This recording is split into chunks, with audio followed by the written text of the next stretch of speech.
Good morning, everybody. Have you ever tried to call your friend who lives far away and you ask yourself, now what time is it there? Well, it was on this date in 1883 that the railroad companies established time zones. And our time zones today are descended from those.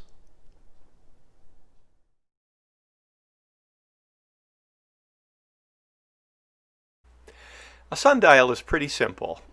You see where the sun is in the sky and it creates a shadow. But for telling time over long distance, that isn't so great because the Earth is curved.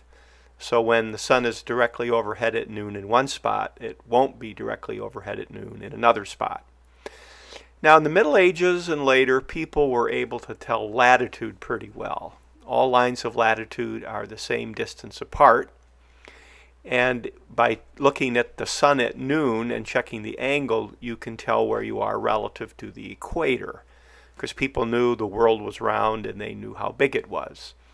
So latitude wasn't that hard to find if you had an instrument like this one. But longitude was a lot harder because the lines of longitude are not all the same distance apart.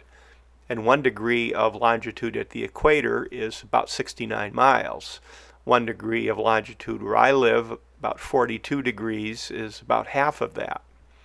So the issue of longitude came to a big head in 1707 when the British Navy had a squadron of ships going home from Spain, and they crashed where the white dot is, the Scilly Islands. They thought they were at the blue dot, but they were wrong figuring their longitude.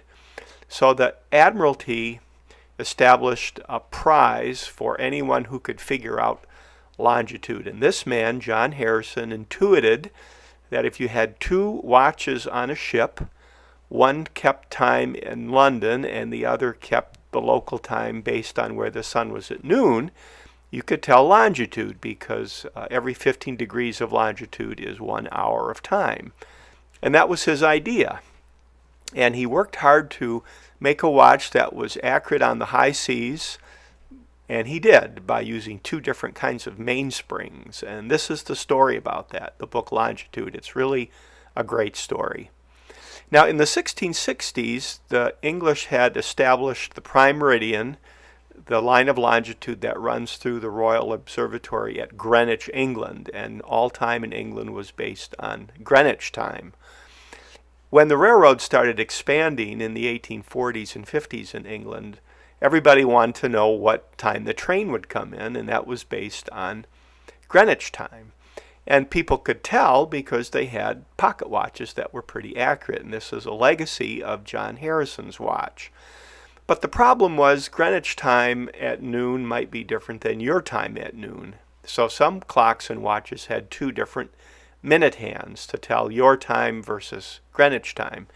And in our country the same thing happened. This is from New Jersey, where it shows if it's noon at Trenton what time it is in other cities of New Jersey. So this fellow, William Allen, who was a railroad engineer, he said there's got to be a better way. And this is a plaque to him at Union Station in Washington, D.C. And notice all the little clocks at the top of this plaque. So there were lots of railroad companies in the country at the time, and William Allen said, let's create time zones that benefit the railroads. So they came up with Railroad Standard Time. Here's the map. A little different than today, though. Notice Florida is in the same time zone as Minnesota, for instance. And around this time, there was a young railroad clerk up in Redwood, Minnesota, who noticed that watches sold pretty quickly because everybody wanted a watch now because of Railroad Standard Time. And his name was Richard Sears. And he began making his fortune by selling watches. So that's the beginning of the Sears Company. Well, you'd think telling time zones, making time zones would be pretty simple. 360 degrees divided by 24 gives you 15. So every 15 degrees of longitude would be a new hour. But this is the map today. Lots of zigs and zags because of national boundaries or national preferences or colonies. So it isn't exactly straight every 15 degrees. So the next time you call your friend who's far, far away and you can't quite remember the time zone, think of John Harrison and the clock and the trains.